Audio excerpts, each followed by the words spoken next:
Esse é o Big Shot Pod.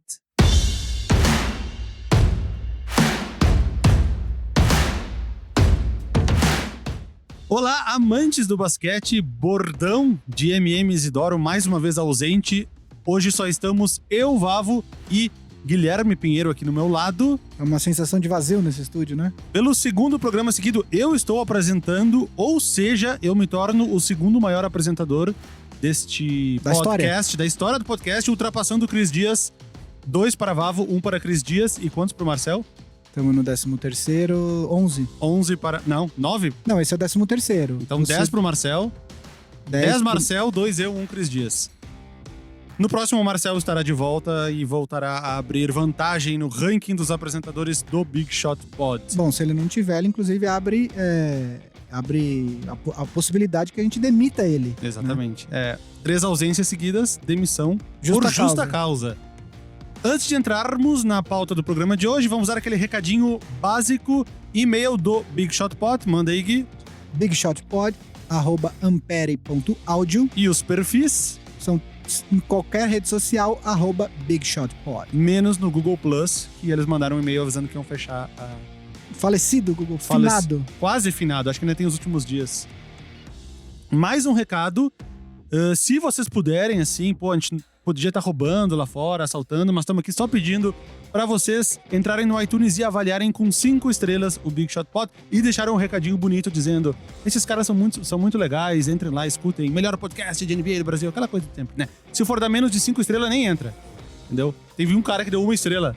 Pois é, esse cara a gente Vamos caçar esse cara. A gente vai descobrir quem é esse cara. Tem um monte de 5 estrelas e um cara deu 1 estrela. Pode ser um hater pessoal, não. Teve um cara, o perfil dele é um nome bastante sugestivo, o perfil @IamChurrasco, que mandou pra gente: aqui baixando o iTunes para dar 5 estrelinhas para o podcast que eu gosto, vulgo @BigShotPod. E depois ele escreveu o recado, não foi? Mandou recado lá e tal, cara, pô, muito obrigado.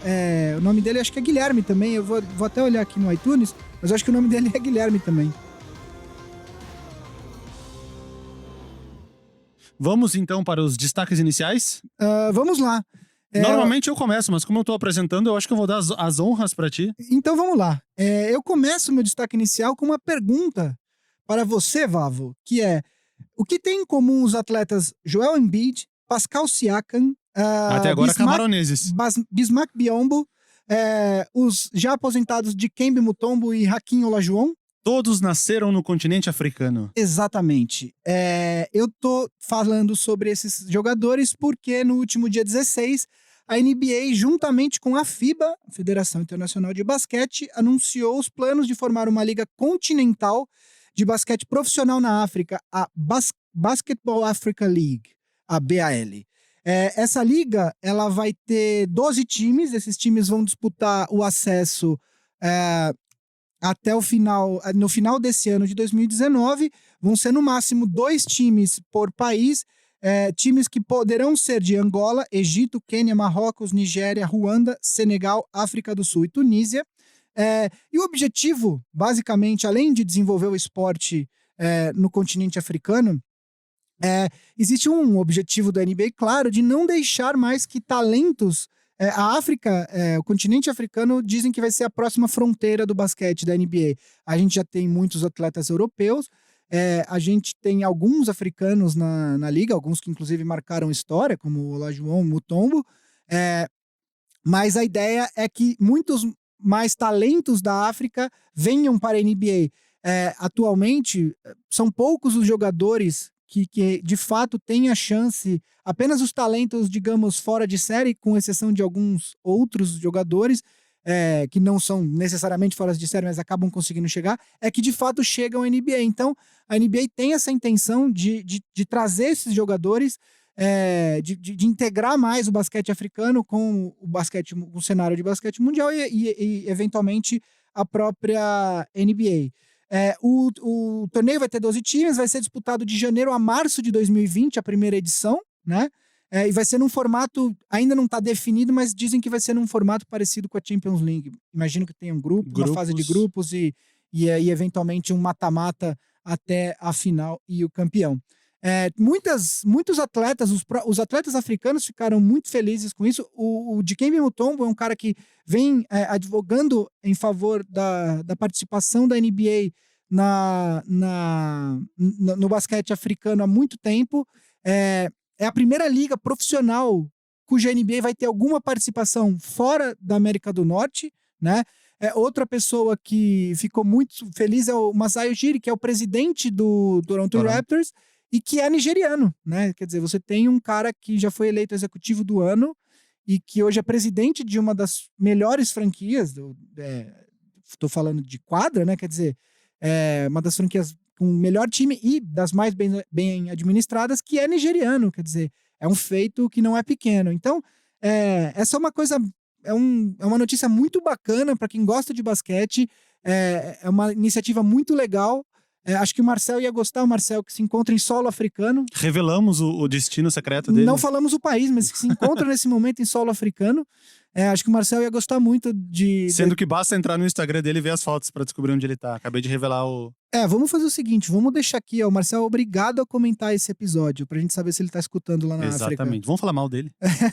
Não, eu ia comentar uma curiosidade. Realmente, muitos talentos acabam sendo perdidos porque não tem a oportunidade. E eu ia dar 2 exemplos. Um é que tanto o Joel Embiid quanto o Pascal Siakam, eles só conseguiram se destacar e chegar até o basquete americano via universidade, depois NBA, porque o Luc Mbah a Moute, que é de uma geração anterior a ele, criou uma escola de talentos lá em Camarões, e através dessa escola que tanto o Embiid quanto o Siakam acabaram se revelando para o mundo do basquete e chegando na NBA. E outra curiosidade que eu lembro que eu li uma vez, tu se lembra daquele jogador, o Eri Tavares? Hoje ele joga no basquete europeu. Ele jogou um pouquinho no Cleveland e no Atlanta Hawks, se não me engano. Eu li uma história, ele é de Cabo Verde, né, que é uma ilha do continente africano, fala português, inclusive, falam português lá, e ele foi descoberto por um turista, se não me engano, um alemão, que viu ele jogando. O Tavares, ele tem tipo 2,20 m e poucos, e um turista alemão viu ele jogando numa quadra na rua e falou, esse cara tem potencial. E aí foi conversar com ele, e a partir daí que foi feito todo o caminho pra ele chegar no basquete americano. Tem só uma coisa que eu esqueci de falar, que o ex-presidente norte-americano, Barack Obama, teve uma participação nessa formação dessa liga, enfim, na iniciativa, digo, e que eventualmente, ainda não se sabe, não está definido, mas ele pode até vir a ter algum envolvimento na liga. O Barack Obama, para quem não sabe, é um cara muito fã de basquete, torcedor do Chicago Bulls. Canhoto, né? Já vi ele arremessando. E ele fazia uma coisa muito legal no basquete universitário. Tem, para quem não acompanha basquete universitário, tem os playoffs da NCAA chamado March Madness, que é o mês de dezembro, o mês de março, perdão, onde ocorrem todos os jogos até que se chegue ao campeão. E é muito comum que se faça brackets de escritório, que é basicamente você pegar os 64 times que vão participar e dizer qual que você acha que vai passar, e dando os cruzamentos até chegar no seu campeão. Dá para você apostar online, inclusive, tem um sistema de pontuação para ver quem que tem o melhor bracket, etc e tal. E o Barack Obama, quando ele era o presidente, ele toda vez, antes de começar o March Madness, ele soltava um vídeo com o bracket dele fazendo todos os cruzamentos que ele achava que iam acontecer na March Madness até o campeão. Barack Obama, que estava assistindo Duke North Carolina alguns dias atrás, que daqui a pouco vai entrar aqui nos nossos assuntos. A gente ainda vai falar disso hoje. Antes dos meus destaques iniciais, eu queria fazer uma observação. A gente falou muito do New York Knicks na edição passada, no programa passado, que o Yuri Fonseca estava aqui. New York Knicks venceu ontem o San Antonio Spurs, encerrando uma sequência de 18 derrotas em casa. Ou seja, eles não alcançaram o recorde absoluto da NBA, que é de 19 derrotas seguidas do Dallas Mavericks em 93-94. Então, por um joguinho, graças à vitória surpreendente, diríamos, em cima do San Antonio Spurs. Tu esperava essa vitória dos Knicks em casa? Ontem, de jeito nenhum. Ninguém esperava. Aliás, só uma coisa que a gente esqueceu de falar. Entramos no Deezer. No Deezer, o pessoal cobrava, principalmente no YouTube. Tinha muita gente que via a gente no YouTube e por alguma razão não tinha Spotify, enfim, cobrava acesso ao Deezer, só que o Deezer demora um pouco. A gente esqueceu de falar no começo do programa nos recados, mas a gente entrou no Deezer. Estamos disponíveis aí agora, além de Spotify, iTunes, etc. Estamos agora no Deezer. O Spotify, eu acho que ele domina o mercado aqui no Brasil desses aplicativos de streaming pagos, mas o Deezer eu sei que tem alguma operadora que ele está incluído, por isso que está crescendo cada vez mais o número de ouvintes do Deezer. Pois então, mais uma janela para quem quer escutar a gente. Estamos no Deezer agora. Bem-vindos, ouvintes de Deezer. Já falei o que eu ia falar dos Knicks, que eles venceram ontem, surpreendente. Yuri deve ter ficado muito feliz. Ou não, né? Porque pode prejudicar o tanque, eles né? vai atrapalhar o tanque. Minhas considerações oficiais são... Anteontem, Houston Rockets, meu time, venceu o Golden State Warriors, que não chega a ser uma notícia por si só muito relevante. A notícia é: os Warriors foram varridos na temporada regular. Nos 3 jogos entre Rockets e Warriors, 3 vitórias do Houston Rockets. Recapitulando, em novembro, em Houston, o Rockets venceu por 107-86. Era um jogo que o Stephen Curry não estava jogando, mas os outros estavam. E ao final do jogo, o Golden State só fez 4 bolas de 3 pontos nesse jogo. Ele entrou no último quarto com 1 bola de 3 no jogo inteiro, e no último quarto o Quinn Cook acertou 3. Eles acabaram com 4 bolas de 3. Foi uma vitória, foi um blowout. Aí agora em janeiro, no início do ano, tivemos aquele jogo da prorrogação, que o Harden meteu aquela bola marcada pelo Klay Thompson e o Draymond Green em Golden State na prorrogação. E por fim, anteontem agora, sábado, 118-112, sem o James Harden, o que acho que surpreendeu mais ainda as pessoas, né? O time foi obrigado a jogar coletivamente, o Chris Paul, o Kenneth Faried, o Eric Gordon, Capela e o PJ Tucker. Os 5 jogaram muito bem, o Capela nem tanto, mas os outros 4 foram muito bem ofensivamente. E outra coisa que surpreendeu nesse jogo é que o Rockets começou o jogo vencendo por 15-0. É verdade. Quem ligou a TV no instante que o jogo estava 15-0 para o Houston Rockets deve ter surpreendido. E foi em Oakland o jogo, Foi em né? Oakland. O Warriors chegou a virar o jogo lá na casa dos 70 e poucos pontos. Acho que eles se precipitaram, deve ter pensado, vamos virando aos pouquinhos e lá no final a gente passa na frente. Só que eles passaram antes da hora e aí o Rockets voltou a ultrapassar e venceu. Mas voltando ao assunto da varrida, aí eu fui pesquisar qual foi a última vez que os Warriors foram varridos por algum time da NBA. E aí eu vi que na temporada passada eles foram varridos pelo Indiana Pacers, mas na Conferência Leste são só 2 jogos. Então eu voltei mais pra ver qual foi a última vez que eles foram varridos por um time da Conferência Oeste. No mínimo 3 jogos, no caso. E aí eu cheguei até 2013, 2014, a última temporada, talvez antes da grande explosão aí, do quando time. o Warriors ainda não era Quando não era o Warriors, eles foram varridos pelo San Antonio Spurs por 4-0 na temporada 13 e 14, e também, curiosamente, na mesma temporada foram varridos pelo Charlotte Bobcats. Que não existe mais. Que não existe. Existe com o nome de Charlotte Hornets, mas foram varridos por 2-0 pelo Charlotte Bobcats. Então fazia 4 anos, quase 5 anos, que os Warriors não eram varridos por um time da Conferência Oeste. É um belo feito. Agora vamos ver nos playoffs, né? Vamos ver nos playoffs. Vamos entrar na pauta, então? Bora lá. Então, o primeiro assunto que a gente vai falar aqui, estamos entrando na reta final da temporada e a disputa pelos prêmios individuais está ficando cada vez mais acirrada. A gente já falou algumas vezes aqui dos prêmios individuais, então a gente decidiu fazer nossas previsões para os vencedores de cada um dos prêmios dessa temporada, e aí depois que a temporada terminar, quando anunciarem os prêmios, a gente compara o que a gente falou nesse episódio.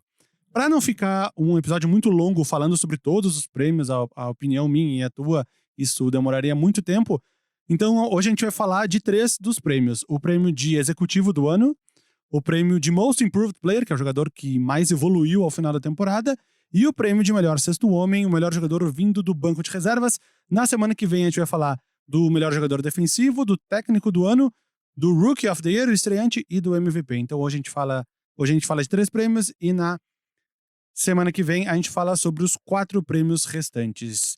Gui, quer começar ou quer que eu fale os meus aqui? Não, só pra deixar claro, assim, a gente já tá com quase 3/4 da temporada, né? Então, não adianta a gente ficar... A partir de agora, a gente tá chegando... Ainda dá pra fazer previsão. Daqui 2 semanas, possivelmente, a gente meio que já sabe quem vai ganhar. Então, a gente decidiu falar agora, porque, basicamente, daqui até o final da temporada, os assuntos serão os mesmos. Quer dizer, corrida para os playoffs, tanto de um lado quanto do outro. A gente vai ter que acabar falando muito do Lakers e do LeBron, por conta de tudo que tem acontecido do Lakers. Então, a gente resolveu hoje falar dos prêmios. Semana que vem a gente termina de falar dos prêmios. E aí, até o final da temporada, a gente pode se dedicar às corridas. Começando por executivo do ano, então, eu vou começar. Quando eu tava pensando ontem em quem votar, eu fiz uma lista com 3 times que eu... Na verdade, assim, eu cheguei a 2 times que eu acho que eu falei, esses 2 times, por terem arriscado... e aparentemente estarem colhendo os frutos. E aí um terceiro time que vem fazendo um trabalho bacana há alguns anos, eu cheguei nessa lista com 3. Eu vou votar aqui em quem eu acho que vai ganhar. Não é necessariamente em quem eu votaria. Ou quem tu quer que ganhe. Exato. A questão é a São seguinte, 3 coisas diferentes. eu tenho três executivos aqui. Sam Presti, General Manager do Oklahoma City Thunder. Eu tenho o Toronto Raptors nessa lista, e assim, a gente fala sempre, quando você fala do Raptors, você fala sempre do Masai Ujiri, que eu acabei de falar aqui, que é o presidente. É ele que detém o poder, mas esse prêmio é para o General Manager. Então, o General Manager do time, apesar de ele não ter o poder de a palavra final, é um cara chamado Bob Webster. Um prazer. E o meu terceiro candidato, esse sim seria, se eu tivesse votos, eu votaria nesse cara pelo trabalho que ele tem feito nos últimos 3 anos, que tá começando a aparecer agora, que é um time que vai para os playoffs, embora ninguém cogitasse esse time nos playoffs, que é o Sean Marks, manager do Brooklyn Nets. Esse é o cara para quem eu daria o voto.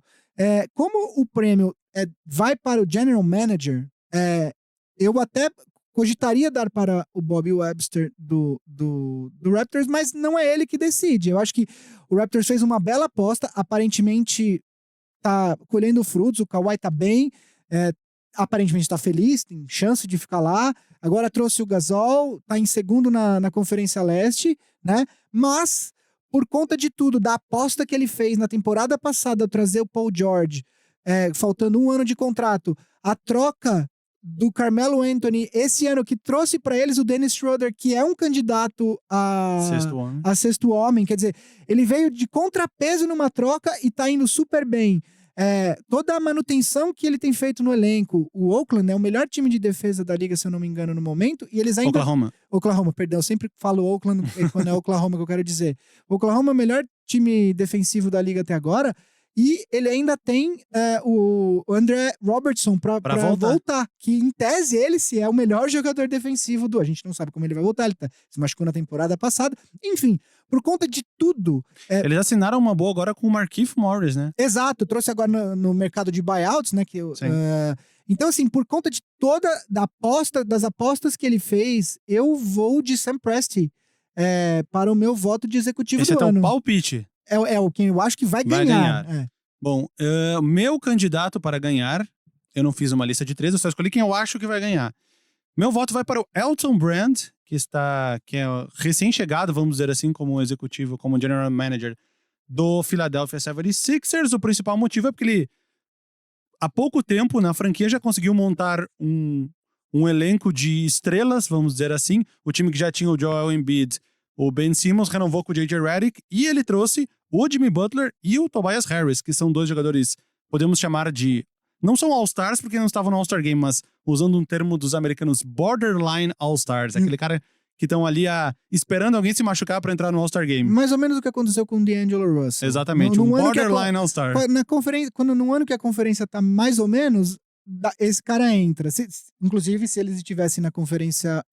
não, eles estavam. Não, o Tobias não tava e o Butler trocou de conferência, né? Sim. Não, se o Tobias já tivesse no Philadelphia, na época da decisão do All-Star Game, talvez ele tivesse entrado. E eu me perguntei isso, se alguém tivesse machucado, ele poderia entrar pela Conferência Leste? Sendo que quando foi decidido ele era da Conferência Oeste? Acho que não. Acho que não, né? Então, ele conseguiu trazer o Jimmy Butler e o Tobias Harris, que são 2 quase All-Stars, vamos dizer assim, e tudo isso sem perder muito. De jogador, ele acabou perdendo o Robert Covington, que no caso ele tá suprindo com o Jimmy Butler. Ele perdeu o Dario Saric, que ele tá suprindo com o Tobias Harris. E o terceiro jogador que ele viria a perder seria o Landry Shamet, que eu acho inclusive um muito bom jogador, que agora foi parar lá nos Clippers. Além disso, ele fez uma troca que só o futuro vai nos dizer se foi uma troca boa. Ele acabou, vamos dizer assim, se livrando do Markelle Fultz, que talvez... A gente não sabe se ele ia voltar a jogar algum dia pelos Sixers. E conseguiu pegar o Jonathan Simmons, que é um cara que pode ajudar agora o time nos playoffs, se ele voltar a ser perto do que ele era na época de San Antonio Spurs. E pegou uma pick de primeiro round do Orlando Magic, que pode vir a ser uma pick boa. Então, no papel, juntando esses 5 jogadores, foi algo que acho que talvez tenha impressionado muito a liga. E isso pode influenciar os votadores a darem uns votinhos a mais aí para o novo no cargo, Elton Brand. Eu acho... Não, ele pode ser...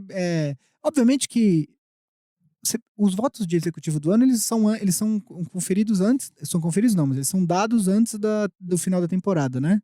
Eu não sei.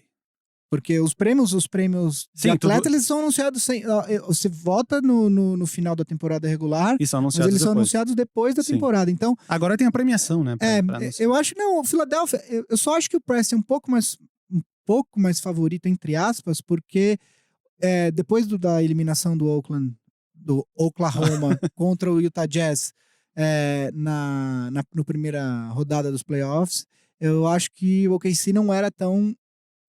Não se esperava que eles fossem ter uma temporada tão boa como eles estão tendo agora. E aí, depois disso, eles conseguiram manter o Paul George, enfim. Mas o Elton Brand também é uma excelente escolha. Próximo prêmio, Most Improved Player, que pra quem não sabe é um prêmio dado para aquele jogador que mais evoluiu de uma temporada para outra, no caso da temporada 17-18 para a temporada 17-19. Começa ou eu começo? Vai você agora. Vou eu agora, então. Eu pensei em vários jogadores que não seria injusto se eles ganhassem os prêmios. Eu acho que a gente vai concordar, mas vai lá. Eu acabei escolhendo 2. E eu vou dizer o porquê que eu escolhi um desses 2. Mas você vai... tá. Vou dizer, eu fiquei com o De'Aaron Fox e o Pascal Siakam. Os 2 que evoluíram bastante da temporada passada. Vou dizer por que eu escolhi o De'Aaron Fox. O Siakam, numericamente, se for ver, ele é um cara que evoluiu mais. De 7.3 para 16 pontos por jogo, enquanto o Fox passou de 11.6 para 17, o salto do Siakam é o maior. Número de rebotes do Siakam 4.5 para 7, De'Aaron Fox 4.4 assistências para 7.2. Eu acho que numericamente o Siakam impressiona mais. Mas, levando o olho humano em consideração, a gente vê que o De'Aaron Fox ele vem jogando praticamente o mesmo tempo que ele vinha jogando. Então acho que essa evolução dele é real. Ele jogava 29 e passou para 28 e passou para 31,5. Então ele teve toda essa melhora praticamente com o mesmo tempo em quadra. Enquanto o Siakam, ele aumentou mais de 50% os minutos dele por jogo. Então, ele dobrou o número de pontos, mas ele também aumentou 50% do tempo dos minutos em quadra. Ou seja, não é tudo evolução. Esses números também se explicam pelo tempo maior que ele ficou em quadra. Eu coloquei os dois numa balança, fiquei pensando, e embora o salto do Siakam pareça maior, eu acho que é muito por causa dos minutos, e o De'Aaron Fox tá pegando um time e aumentando... Eu não anotei aqui, mas o número de vitórias do Sacramento Kings tá um absurdo em relação à temporada passada. Inclusive, eles, muito antes, um pouco depois da metade da temporada, eles já tinham passado o número de vitórias que era esperado para eles lá, que as casas de aposta estipulam pro time. Então, por causa disso, e eu acho que ele vai continuar jogando bem até o final da temporada, não tem por que não ser assim, salvo alguma lesão, para mim, quem vai vencer é o De'Aaron Fox. Que se tivesse na Conferência Leste, talvez teria ido pro All-Star Game também. A minha lista, na verdade, eu fiz uma lista com 4 jogadores, na verdade, e os 2 que você citou estão nessa lista, De'Aaron Fox e Pascal Siakam. Além deles, o Josh Richardson, do Miami Heat, e o John Collins, do Atlanta Hawks, que também teve uma evolução numérica. Achei que tu falou do Buddy Hield. Eu pensei, mas como já tinha um do Sacramento Kings, eu não coloquei. O John Collins, eu vou te dizer, antes que tu explique a tua escolha do John Collins, normalmente jogadores do primeiro pro segundo ano sempre dão um salto. Sim. E dificilmente um jogador nessas circunstâncias ganha esse prêmio. Esse prêmio não é esse perfil, jogador que melhora muito do primeiro pro segundo ano. Então, na verdade, justamente por isso eu descartei o John Collins. Não é o perfil de jogadores que são escolhidos muito nas primeiras escolhas do draft, mas se um cara de segundo round, por exemplo, é bem o perfil. É um cara que não se esperava tanto dele na liga. Agora, o que eu tenho a dizer aqui é que nós concordamos com o voto. O meu escolhido, na verdade, é o De'Aaron Fox. Eu acho detalhe, eu dei essa explicação e o De'Aaron Fox também tá no segundo ano. Exato. Mas é diferente. Exato. Porque ele é um dos melhores jogadores do time. Então, mas mesmo em comparação ao Pascal Siakam, por exemplo, se você tira o Siakam do Toronto, o Toronto, obviamente, que vai perder das principais peças da temporada, mas se você olhar para o elenco do Toronto, eles vão continuar ali, talvez tivessem agora 3, 4, 5 vitórias a menos, mas enfim, o Toronto vai continuar ali na boca do leste. Quando você começou a temporada, por exemplo, considerava-se o Toronto um dos favoritos ao leste, sem pensar que o Siakam teria toda essa evolução. Se você tira o De'Aaron Fox desse time do Kings, Não tem nada disso que tá acontecendo. Embora o Buddy Hield tenha evoluído, embora o Marvin Bagley esteja tendo uma temporada muito boa. Embora o Bogdanovic também... O Colin Stein. Exato. Embora até o Bjelica. Exato. O Bjelica foi MVP de Euroliga, amigo. Bjelica não é tudo isso. Desculpa pelo até, então. Inclusive o Bjelica. Mas enfim, eu acho que o De'Aaron Fox, é isso que você falou, é muito do olho humano. A gente obviamente olha para os números, porque todos os esportes americanos, eles são muito voltados para esse negócio das estatísticas, dos números, etc e tal. Então a gente olha para os números, mas é isso que você falou. É olhar o Sacramento jogar e falar, sem o De'Aaron Fox nesse time, não tem nada disso. Quando eu falo que o Sacramento Kings é um dos meus times favoritos de ver jogar, é muito por conta do estilo de jogo do De'Aaron Fox, do Buddy Hield, mas principalmente do De'Aaron Fox. Esse jogo dinâmico, jogo muito rápido, entendeu? Ele é um jogador muito atrevido. Então é muito legal ver o King jogar, e é muito por causa do Fox. Então, por conta de tudo isso, o De'Aaron Fox é também o meu voto. Dentre esses 4 é o teu escolhido também. Eu faço essa lista, na verdade, e falo assim, bom, eu vou passando por time, vendo quem pode entrar, quem que não pode entrar, vou anotando alguns nomes e tal. E também, se você... Não vou deixar 10 nomes, porque também daí é fácil. Mas daí eu vou ver, bom, esses 4 aqui, pra Sixth Man of the Year, também deixei 4 na lista e escolhi um. Mas aí, enfim, o De'Aaron Fox, de fato, é o que pra mim deu o salto mais importante, não só numérico, mas também na postura, etc e tal. Então, meu voto, eu concordo contigo. De'Aaron Fox. Sixth Man of the Year, melhor sexto homem, melhor reserva. Sempre lembrando o critério para o jogador poder concorrer a melhor sexto homem é metade dos jogos mais um vindo do banco de reservas. Critério que eu discordo, por sinal. Se um jogador dos 82 jogos jogar, sei lá, de 81 jogos ele jogar 41 do banco e 40 como titular, ele está qualificado para ser um sexto homem. Critério que eu discordo, mas é assim que funciona. Mas você acha que deveria ser como? Acho que deveria ser uma porcentagem maior, 2/3, pelo menos, ou algo assim. Para ele ser considerado reserva. Para ser considerado reserva. Justo. Senão ele acaba conseguindo, vamos dizer assim, bombar a performance dele como titular, sendo que ele está concorrendo como reserva. Mas enfim, não vem ao caso. Deixa eu falar, dia 21 de dezembro, eu fiz um vídeo no Boom Shakalaka, que é o meu canal do YouTube, justamente falando... especulando quem seria o vencedor do prêmio de sexto homem ao final dessa temporada. 21 de dezembro, tínhamos nesse instante cerca de 2 meses de temporada. E nesse vídeo eu citei 9 jogadores. Eu vou falar os 9 aqui, qual que eu coloquei na época. Quais que eu coloquei? Spencer Dinwiddie, Jordan Clarkson, Domantas Sabonis, Montrezl Harrell, Lou Williams, Dwayne Wade, Derrick Rose, Julius Randle e Dennis Schroeder. Eu parti desses 9 para pensar no cenário atual agora... 2 meses depois, quem poderia ganhar esse prêmio? Então, dessa lista de 9, eu reduzi para 4. O Dinwiddie, o Harrell, o Derrick Rose e o Julius Randle. Mas quando eu fui verificar o Julius Randle, ele já tá com mais da metade dos jogos como titular e não como reserva. 30 de 54 jogos. Então eu já eliminei ele. Sobraram Dinwiddie, Montrezl Harrell e o Derrick Rose. Eles têm, numericamente, mais uma vez, eles têm médias parecidas. Então, se eu fosse escolher, eu vou defender o meu protegido, que eu já defendi várias vezes aqui no Big Shot Pod, que é o Spencer Dinwiddie, que pra mim é um dos jogadores mais underrated na NBA, vem do banco de reservas do Brooklyn Nets. Mas, como é uma previsão, e eu tentando ver a mente das cabeças votadoras da NBA, eu vou acabar escolhendo o Derrick Rose.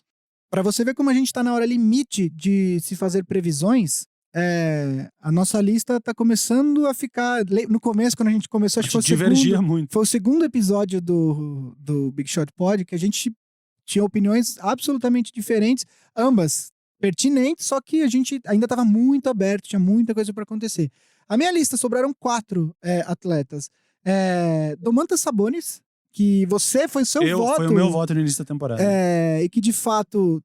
tá tendo uma excelente participação vindo do banco para o Pacers, Derrick Rose, Dennis Schroeder e Montrezl Harrell.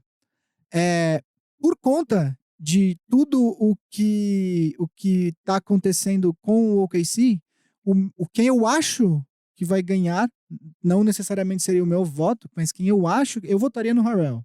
Porque é um jogador que eu gosto muito, um jogador dinâmico, um jogador esforçado. Eu gosto muito desse tipo de jogador que não é o cara mais talentoso, mas que joga com um motor lá em cima o tempo todo, né? O meu voto é quem eu acho, meu voto não, quem eu acho que vai ser o eleito é o Dennis Schroeder, que era titular no Hawks, veio pro OKC num contrapeso, basicamente, na troca do Carmelo Anthony, e que tem sido fundamental. O Westbrook ficou um tempo machucado, ele jogou super bem como titular. Aí, ó, bombando a temporada como sendo titular aí, ó. Não, mas Derrick Rose também foram fez poucos jogos, Eu sei. né? O Derrick Rose também jogou alguns E titulares. eu acredito, assim, hoje olhando o cenário, eu acredito pela narrativa, que a gente sempre fala que a NBA... O que você falou, o Rose é super candidato por conta do mesmo motivo, narrativa, né? Um cara que todo mundo já dava como... Isso aconteceu no passado, né? O Bill Walton, jogador das décadas de 70 e 80, que teve uma carreira curta, ele foi MVP com o Portland Trail Blazers em 78, depois ele acabou se lesionando demais e ele teve um comeback em 86 pelo Boston Celtics como reserva e ele ganhou o prêmio de sexto homem. Então ele é o único jogador até hoje a ter ganhado o MVP e sexto homem. O Derrick Rose, que tá tendo um direcionamento da carreira muito parecido com o do Bill Walton, eu acredito que talvez seja o momento dele ganhar o prêmio de sexto homem também. Porém sem títulos, né? Porém sem títulos. O Luke Walton conseguiu um em cada time. O Luke não, o Bill. Desculpa, o Bill Walton conseguiu um em Portland e um em Boston. Enfim, eu acho que o Schroeder é quem eu vejo como o maior favorito no momento. E prêmios é isso por hoje, né? Semana Prêmios que vem. é isso. Voltaremos na semana que vem com mais 4 previsões: jogador defensivo, técnico do ano, Rookie of the Year e o mais aguardado e um dos mais disputados dos últimos anos, MVP. Eu acho que semana que vem teremos polêmica aqui. Próxima pauta. A NBA ela propôs oficialmente a NBPA, que é a Associação dos Jogadores, a redução da idade limite para o ingresso dos jogadores da NBA de 19 para 18 anos, o que acabaria com a obrigatoriedade dos jogadores passarem um ano no basquete universitário ou em alguma liga estrangeira antes de entrarem no draft da NBA. O famoso one and done. Falamos juntos aí. O que tu acha disso, Gui? Já era a hora? Eu acho que assim, a gente tem que analisar todo o contexto para que essas decisões, para que isso aconteça. Da onde a NBA, o que a NBA está querendo ao abaixar a idade limite para 18 anos, né? Como a gente conversou um pouco antes, quando a gente estava falando sobre a pauta, o último draft em que jogadores do high school foram autorizados a participar e entrar direto na NBA foi o draft de 2005, né? Tinha sido estabelecido que a partir de 2006 os atletas teriam que ter no mínimo 19 anos e um ano saído do high school para entrar na NBA. Quais que foram as razões da liga na época para que essa decisão fosse tomada? Primeiro que, depois de muito tempo, olhando o contexto de 10 anos para trás, anteriores, o primeiro jogador, depois de muito tempo sem jogadores direto do high school, foi, eu acho que o Kevin Garnett, né? Em 96, não é isso? 95. 95. Kevin Garnett 95. 96 já foi o Kobe. E 96 o Kobe, exato. Depois disso, cada vez mais jogadores direto do high school foram declararam-se elegíveis para o draft. E o que acontece muitos times começaram a chutar, quer dizer, é o que o americano chama de upside. Eles draftavam os caras pelo upside, que é basicamente o teto de talento, onde ele pode chegar, mas não pelo que eles eram naquele momento. Isso começou a gerar problemas para os times que acabavam investindo escolhas nesses caras, mas também para muitos jogadores que, muitas vezes motivados por agentes que falavam que eles tinham condições de serem draftados, declaravam para o draft, ou não eram draftados, ou acabavam sendo draftados em posições muito baixas E não tendo minutos em quadra que eles poderiam estar aproveitando numa faculdade. Esses caras estavam fora do basquete depois de pouquíssimos anos, não tinham ensino superior, quer dizer, os caras tinham perdido... A gente vê tantos jogadores que depois de 2 anos de basquete universitário aparecem e se tornam outros jogadores, né? O Buddy Hield, que a gente acabou de falar, é um cara que jogou os 4 anos de Malcolm Brogdon também, né? Dos mais recentes. De universidade. Nem todo mundo... Kyle Kuzma do Lakers, 3 anos de universidade. Nem todo mundo tá pronto para jogar NBA direto. Não é só uma questão de talento, é também uma questão de técnica, de treinamento e física. Físico, lógico. Tem muito... O LeBron James, com 18 anos, era um homem, era um marmanjo, mas nem todo mundo é esse espécime genético que é o LeBron James, entendeu? Eu ia dar um exemplo desses de que não funcionou, ou pelo menos não funcionou para o time que draftou o jogador. Em 96, junto com o Kobe, o Portland draftou o Jermaine O'Neal na 17ª escolha, também direto da high school. O que aconteceu?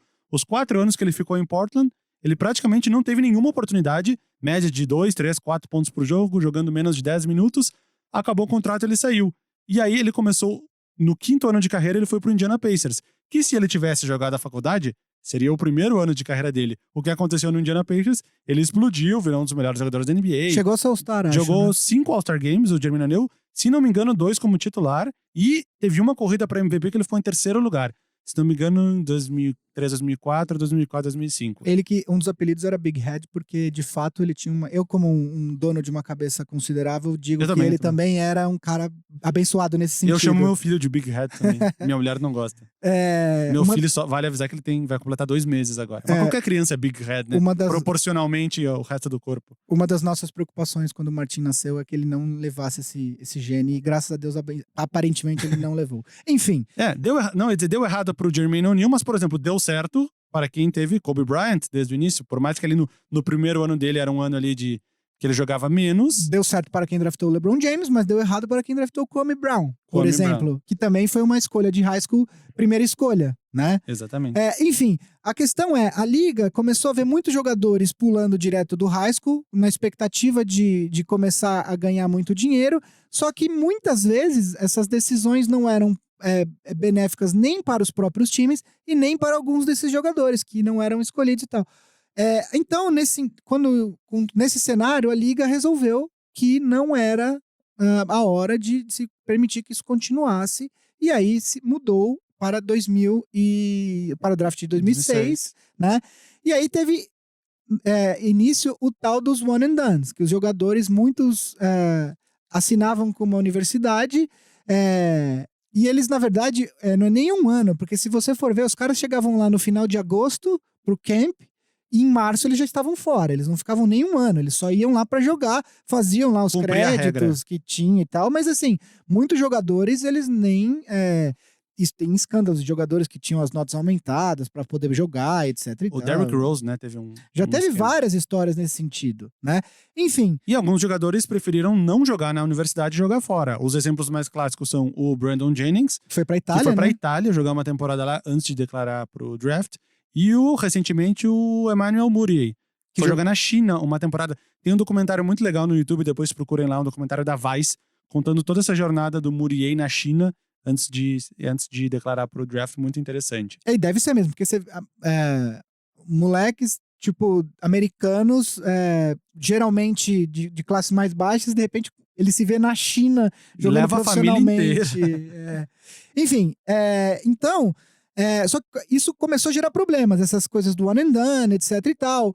Tem uma corrente muito forte nos Estados Unidos, na imprensa, de alguns jornalistas que defendem que o jogador universitário ele é basicamente não vou dizer escravo, mas ele é mão de obra barata. Barata não, de graça, né? Porque eles geram milhões para as universidades. Eles geram milhões de retorno, de venda de camiseta, de contratos de patrocínio esportivo, de ingressos e tal. E eles, em tese, eles jogam apenas pela bolsa.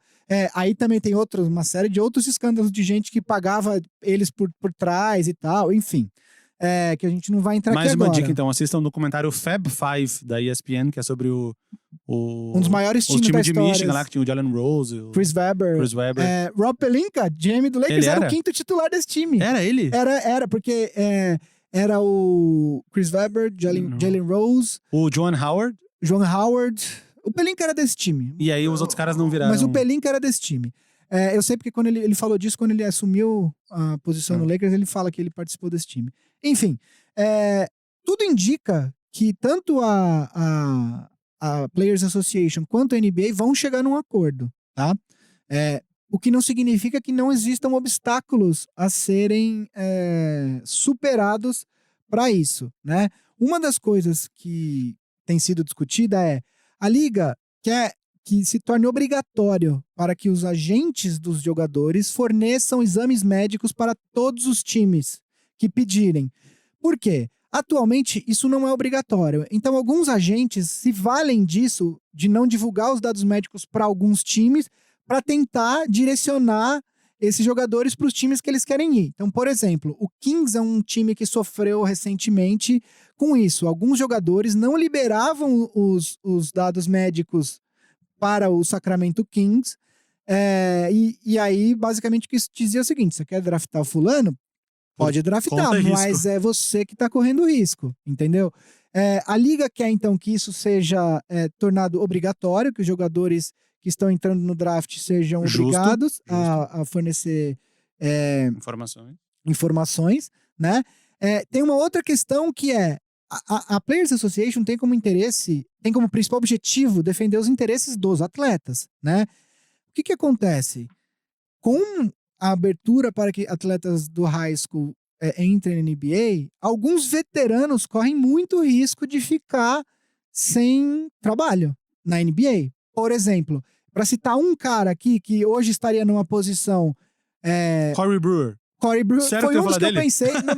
Foi um dos que eu pensei, mas para falar de um jogador que a gente conhece bem, o Nenê. O Nenê hoje é um cara que joga quantos minutos no Houston? 8. Então, 10. Ele é um veterano, ele deve ter 35 anos, mais ou menos. Ele é um cara que você sabe que numa quantidade restrita de minutos você pode contar com ele, mas de repente, se houvesse a oportunidade do Houston ter um jogador mais jovem, com potencial para render 2, 3, 4, 5 anos, ou até numa troca, servir de asset para trocar, possivelmente o Nenê poderia não estar mais no Houston. Então, essa é uma outra questão que a liga vai ter que negociar com a Players Association para, enfim, para superar. Mas o fato é que aparentemente existe desejo das duas partes que isso aconteça.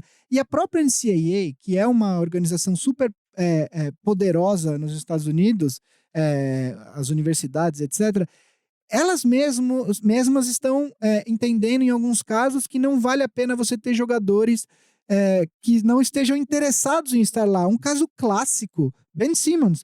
Ben Simmons em LSU, ele passeava na quadra. Você via que ele estava lá, basicamente a vontade dele era mostrar o jogo dele pro draft, mas assim, sem correr muitos riscos, sem dividir uma bola, sabe assim? Jogadores que estão quase tirando o pé da dividida. Quase fazendo turismo, estão aproveitando um ano de faculdade, porque um ano na faculdade americana é divertida, é super legal, principalmente quando você é um atleta, meio que uma celebridade no campus, né? Mas pro técnico é uma situação não considerada ideal, porque você tem um jogador ali que você sabe que ele não está muito interessado em realmente se entregar na disputa. Então, existe uma confluência de desejos aí de todas as partes envolvidas para que isso seja resolvido, né?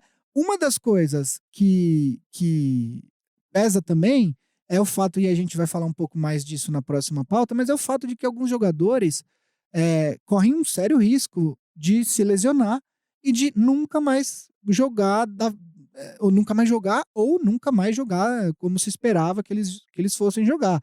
Quando você joga um ano de graça, você não está monetizando o seu talento, o seu físico. Os jogadores vivem disso, vivem do talento e vivem da exploração do corpo deles, né? Você está correndo risco de estourar um joelho, de estourar um tornozelo e aí acabar não chegando à NBA. Então, isso é uma outra coisa que pesa a favor. Esses caras estão jogando de graça na universidade e correndo risco de nunca ganhar um centavo com o trabalho deles, com a coisa que eles nasceram para fazer. No documentário do Fab Five tem um momento que aparece isso. É o Jalen Rose falando.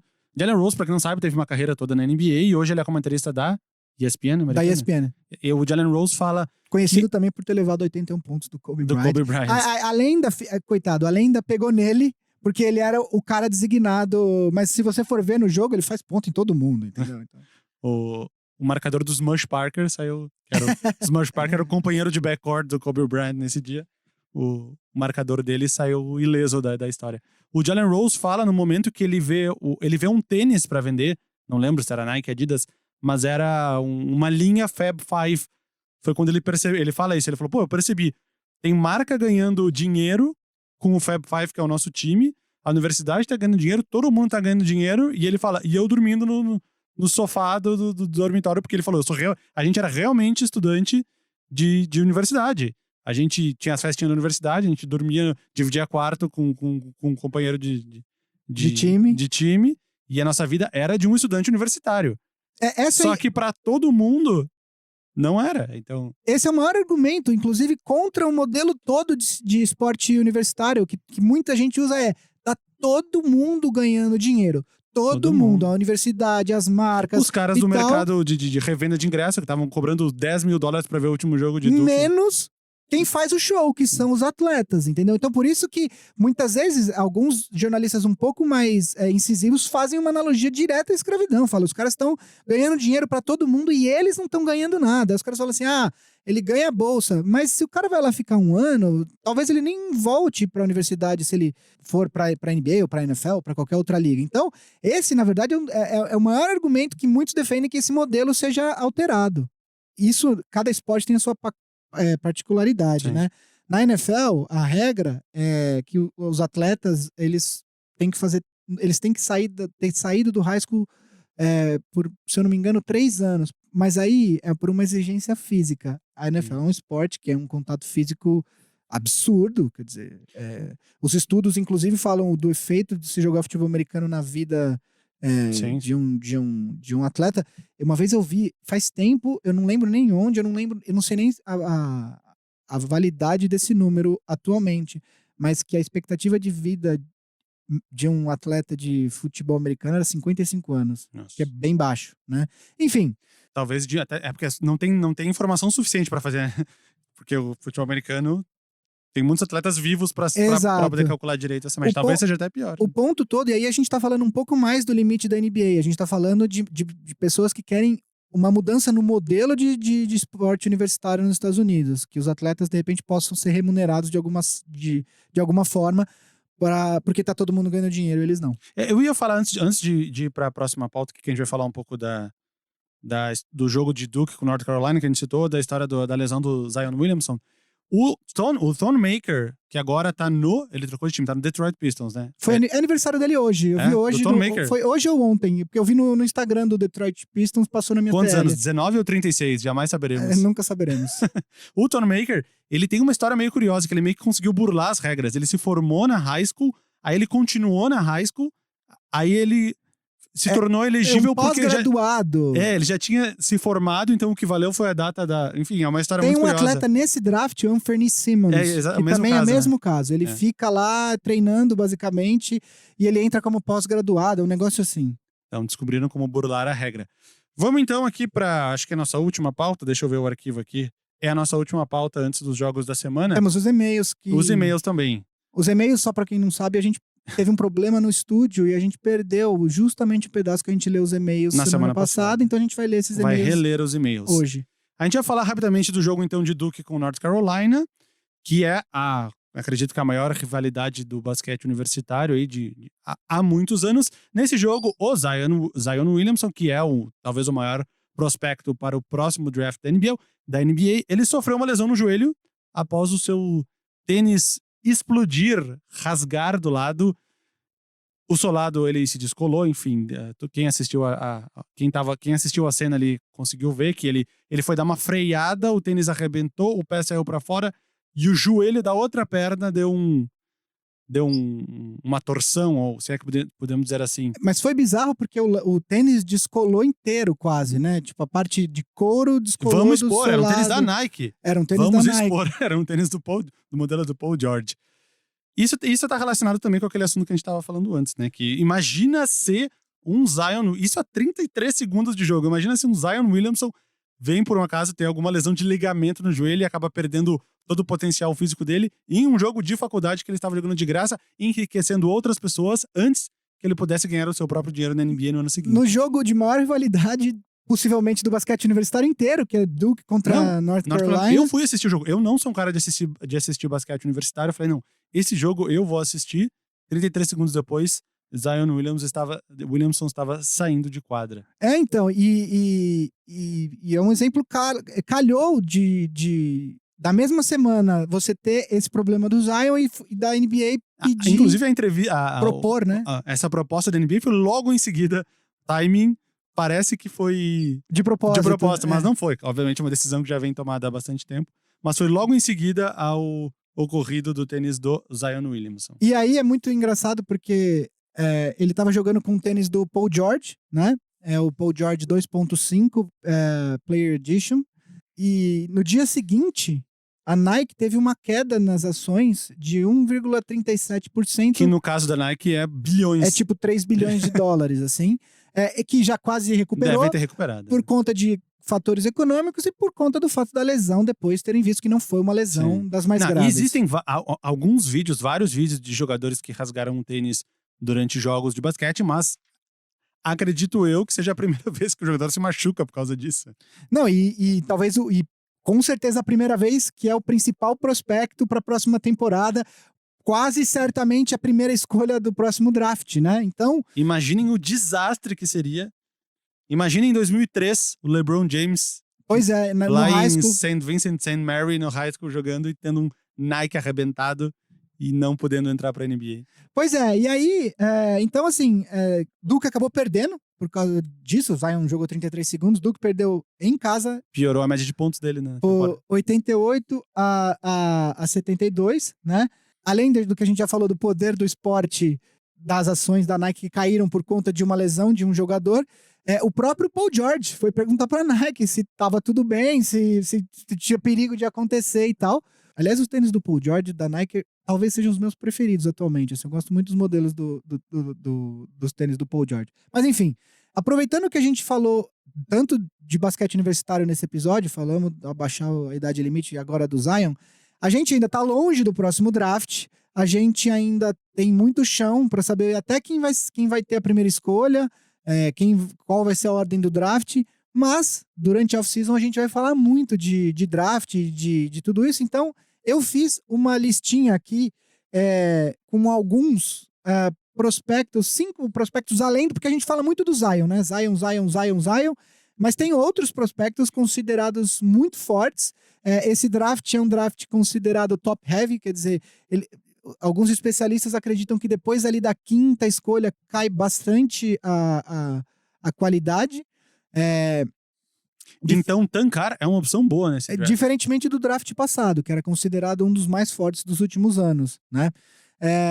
Mas, enfim, alguns prospectos interessantes pra gente falar.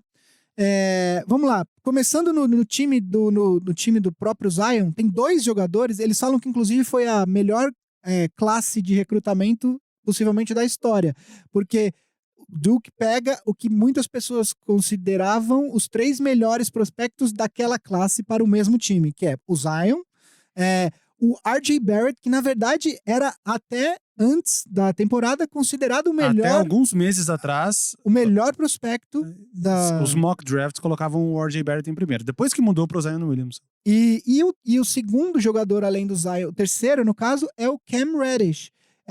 Ambos os jogadores são jogadores daquele estilo que tem se usado muito na NBA atualmente, que é jogadores com 6 pés 6 polegadas, 6 pés 7 polegadas. A altura ali, de Michael Jordan. E aí que jogam tanto de 2 quanto de 3 e dependendo até de 4, né, de power forward. O R.J. Barrett tem 6 pés e 7 polegadas. O Reddish, se eu não me engano, também é 6'7" ou 6'8", perdão. Além dos dois, um outro prospecto bastante comentado é de North Carolina, que jogou contra Duke semana passada, que é o Nasir Little. Que é mais um small forward, perdão. Também nesse mesmo tipo físico. Não alto como pivôs, não pequeno como armadores, mas que conseguem jogar em várias posições. Além deles, em homenagem ao nosso querido Romeu, filho do Vavo, o Romeu Langford, escreve-se igual, inclusive, com O no final. Com O no final. O mesmo estilo de jogo. Do meu filho? Guard, ou eu não sei se seu filho já tá arremessando de 3. Ainda então... não. Estamos tendo a bandeja, por enquanto. Da Universidade de Indiana, né? E tem um outro prospecto que eu deixei para o fim, porque talvez ele não vai ser o primeiro draftado, mas talvez ele seja o mais interessante dessa lista toda, que é o Ja Morant. Por quê? Primeiro que ele, diferentemente de todos esses outros que eu falei, ele não é um freshman.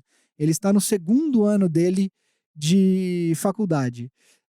Além disso, ele joga na pequena universidade de Murray State, o que já faz com que muitas pessoas tracem comparações com o Dame Lillard, que também um armador, que também veio de uma universidade considerada pequena, né? E ele subiu muito nos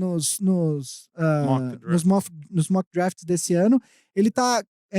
As médias dele são quase 25 pontos por jogo, mais de 10 assistências, 5 rebotes e meio e acho que 2 roubadas de bola. As médias dele são muito altas. Então, ele é um cara que hoje, em alguns mock drafts, ele inclusive está sendo inclusive considerado para ser o segundo ou o terceiro draftado, dependendo, obviamente, das posições. Das necessidades de cada equipe que vai parar. Por exemplo, se o Cavs é a segunda ou terceira escolha, o Cavs acabou de draftar o Colin Sexton. A não ser que eles acreditem muito no potencial do Morant, dificilmente eles vão draftar ele. Então, assim, o primeiro lugar, independentemente de quem cair, possivelmente, quase certamente vai escolher o Williamson, mas depois disso... tem até, inclusive, é bom a gente abrir, depois a gente vai falar mais disso mais pra frente, depois da temporada, que existem basicamente duas escolas de draft, né? Uma é o Best Player Available, você escolhe sempre o melhor jogador, os americanos fazem os boards deles, né, com os melhores jogadores, do 1 até o 100, enfim, depende de quantos jogadores cada time tem, e que tem gente que defende a estratégia de que você tem que sempre escolher o melhor jogador disponível. Nem que seja para trocar logo em seguida. Isso aconteceu com o Orlando Magic, quando escolheu o Shaquille O'Neal. No ano seguinte, eles tiveram a primeira escolha de novo. E eles queriam o Anthony Hardaway. Só que o melhor jogador disponível era o Chris Webber. Então eles draftaram o Chris Webber, trocaram pelo Anthony Hardaway e conseguiram... Eu não me lembro na época que foi uma escolha de primeiro round. Conseguiram mais alguma coisa em troca, fora o jogador que tu queria. Né? Exato. E a outra escola é o que é o draft for need. Quer dizer, você vê a tua principal posição de necessidade, vê quem é o melhor jogador disponível naquela posição para naquela classe e escolhe ele assim que ele estiver disponível.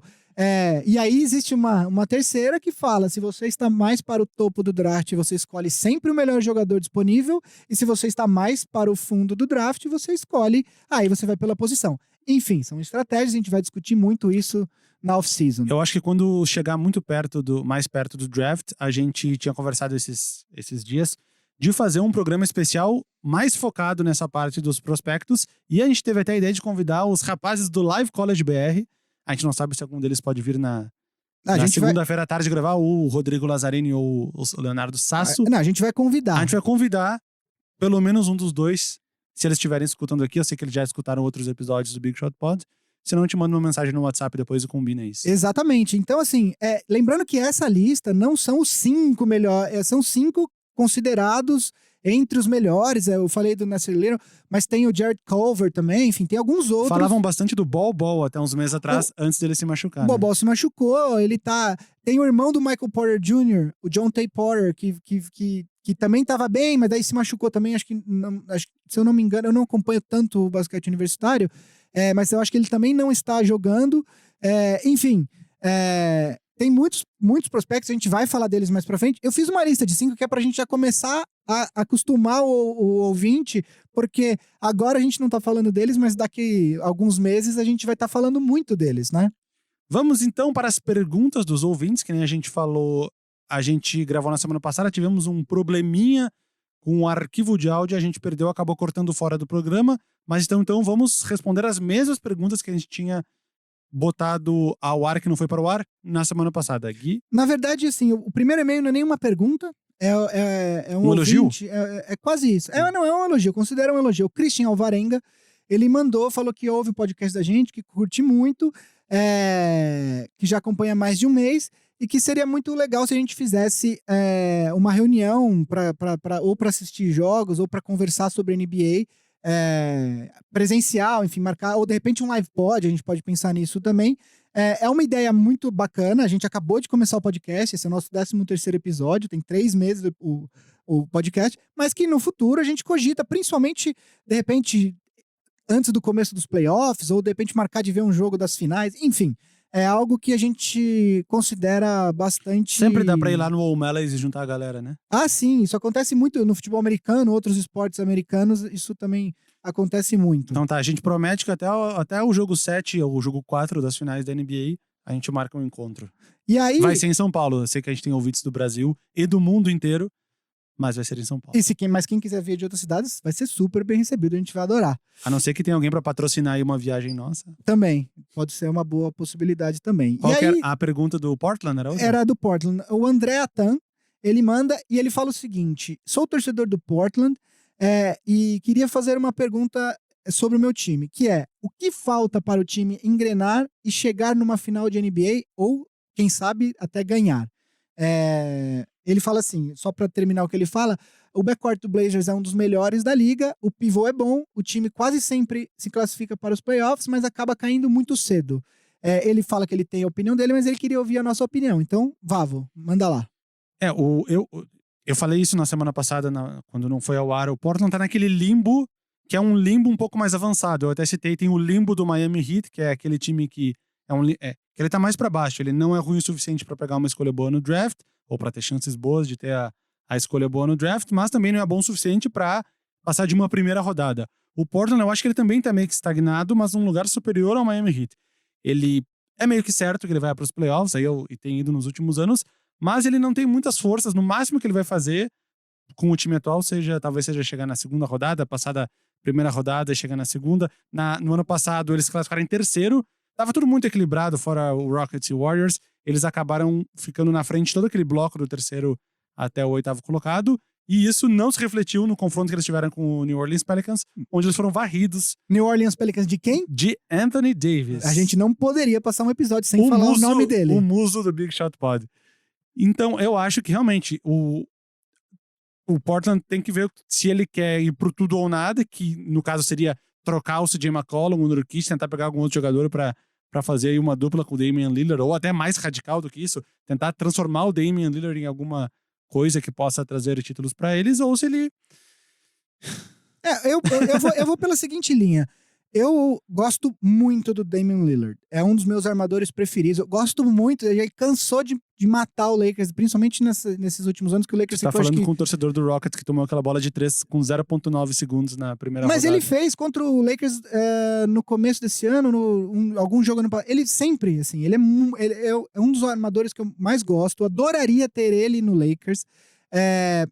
Mas eu não acho que o Lillard é jogador suficiente para ser o melhor jogador de um time que chega nas finais da NBA. No cenário atual da NBA. No cenário atual da NBA. Eu acho que você tem entre 8 e 12 jogadores que são aqueles caras que você fala assim, esse cara aqui é bom o suficiente para liderar um time até as finais da NBA.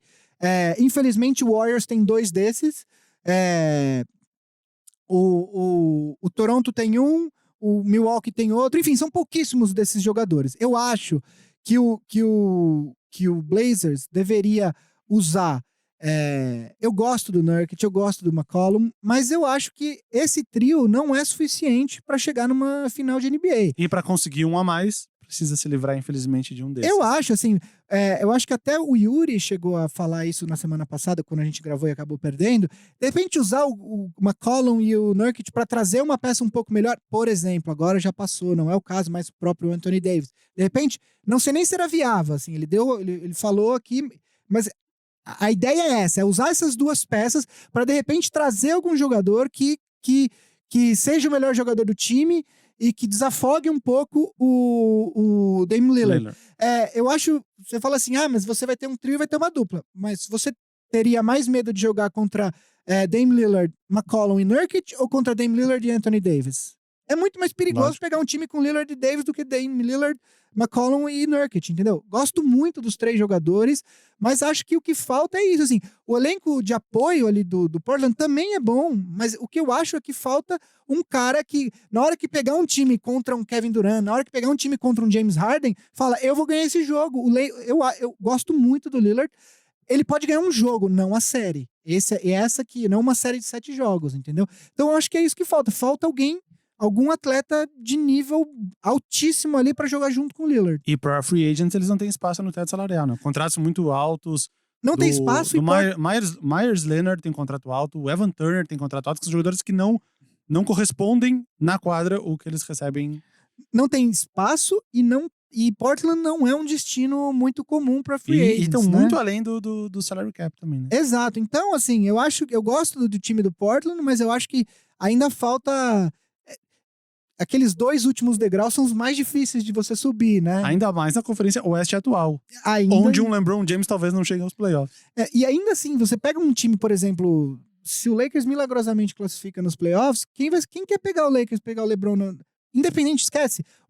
O LeBron carregou aquele time do Cavs horroroso ano passado até as finais, entendeu? Além de tudo, tem isso. Enfim, gosto do time do Portland, mas acho que pra final ainda falta um pouco. Então é isso. Então agora, para finalizar o programa, nosso quadro clássico, Jogos da Semana, onde eu e Gui escolhemos um. O Gui sempre escolhe uns 2 ou 3, eu sempre escolho um. É porque como eu sou o último, eu escolho mais de um, porque pode repetir. Então, aí a gente não combina. A gente não combina. Então, eu não posso correr o risco de chegar aqui e ele falar, putz, era o meu também. Então, vou falar o meu aqui.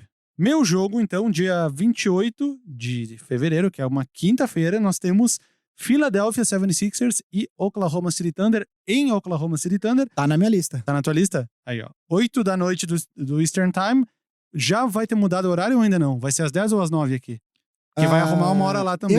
É mais ou menos por essa época. Ontem no site eu vi que era às 10, mas agora eu não sei se a hora... Talvez arrume. Por que eu escolhi esse jogo? Porque teremos mais um duelo de Russell Westbrook contra Joel Embiid. Eles que andaram se indicando é uma palavra lá do Rio Grande do Sul, não usam muito aqui, né? Não. Ficaram se cutucando. Cutucando pode ser. Cutucando, sim. Ficaram se cutucando aí nos últimos embates. Eles foram do mesmo time no All-Star Game, depois que o LeBron James fez aquela troca. E, não sei se de propósito ou não, eles não jogaram nenhum segundo sequer juntos no time. Não sei se foi de propósito ou não. Não sabia disso. Não jogaram nenhum segundo. Não sabia disso. Nenhum minuto ao mesmo tempo. Então, fiquem de olho na quinta-feira, dia 28, possivelmente às 10 da noite, mas fiquem atentos que pode ser às 9 se mudar o horário lá nos Estados Unidos. Philadelphia e OKC, o embate muito trash talk entre Russell Westbrook e Joel Embiid. Fora isso, 2 times de excelente qualidade. Tem toda a parte técnica e de talento pra assistir. Eu tenho 4 jogos na minha lista. Esse que o Vavo citou tava na minha lista. Dos 3 que sobraram, um tem OKC, outro tem o Sixers. Então, pra citar um jogo de 2 times absolutamente diferentes do jogo do Vavo, eu vou com o jogo que sobrou na minha lista, que é Milwaukee Bucks contra Los Angeles Lakers em Los Angeles, no dia 1º de março, à 00:30. Na verdade, tecnicamente, já dia 2, né? É do dia 1 para o dia 2. Por quê? Basicamente, temos um novo duelo entre os capitães do All-Star, Giannis Antetokounmpo e LeBron James. Milwaukee Bucks, por enquanto, melhor recorde da liga. E o Lakers lutando... 10º melhor do Oeste. Lutando bravamente para sequer chegar à 8ª posição e se classificar para os playoffs. De qualquer maneira, o LeBron nesses jogos ele não curte perder, então ele vai aparecer para jogar. E o Giannis a gente sabe que aparece para jogar todas as noites. Inclusive, como eu falei semana passada, me lembra muito o Rockets do ano passado, que quero ser o melhor recorde da liga, não importa, e quero ganhar todos os jogos. Então, antes das palavras do encerramento aqui, tu viu o toco que o Antetokounmpo tomou do Anthony Tolliver? Eu vi. Impressionante. Eu vi. Esse ano tivemos tocos... Esse não vai entrar no top 10 no final da temporada? Vai entrar. Assim, né? Como o toco que o Jared Allen Jared Allen no LeBron? No LeBron também. Não são qualquer um que tem tocos nesses jogadores, né? Mais um episódio, então, se encerrando. O 13º episódio do Big Shot Pod. Repetindo novamente, e-mail de contato do podcast. bigshotpod@ampere.audio. Mandem e-mails que a gente gosta muito de ler e responder aqui. Se não dá problema no arquivo, a gente sempre fala sobre eles. Nosso perfil nas redes sociais é @bigshotpod. No Twitter, no Instagram, no Facebook, não no Google+.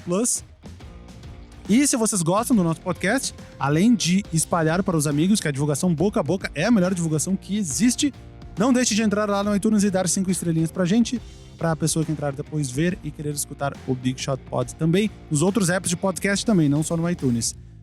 Aliás, é importante agradecer a audiência que a gente tá tendo. A audiência tá aumentando bastante. A gente faz porque a gente gosta, mas se o pessoal não escutar, não faz sentido nenhum. A gente sempre conversa num bar, não precisaria gravar. Então, muito obrigado vocês aí que gastam o tempo de vocês escutando a gente. Cada episódio tem mais views que o episódio anterior. É praticamente a carreira do Antetokounmpo. Cada temporada tem mais. Os números aumentam em relação ao anterior. Este podcast, o Big Shot Pod, é da família Ampere de podcasts. Família que também tem o Boa Noite Internet e o Família Feminista. Entrem lá e escutem também. O Big Shot Pod ele é produzido por Cris Dias. Que não tem vindo aqui há 2 semanas, inclusive denúncia. Entendeu? Onde está Cris Dias? Onde está Cris Dias? E é uma produção Ampere, que nem eu falei, gravado por Raul Leal, aqui no Inovabra Habitats. Grande abraço pra vocês. Abraço. Este foi o Big Shot Pod. Ou Big Shot Pod, como diria o Marcelo.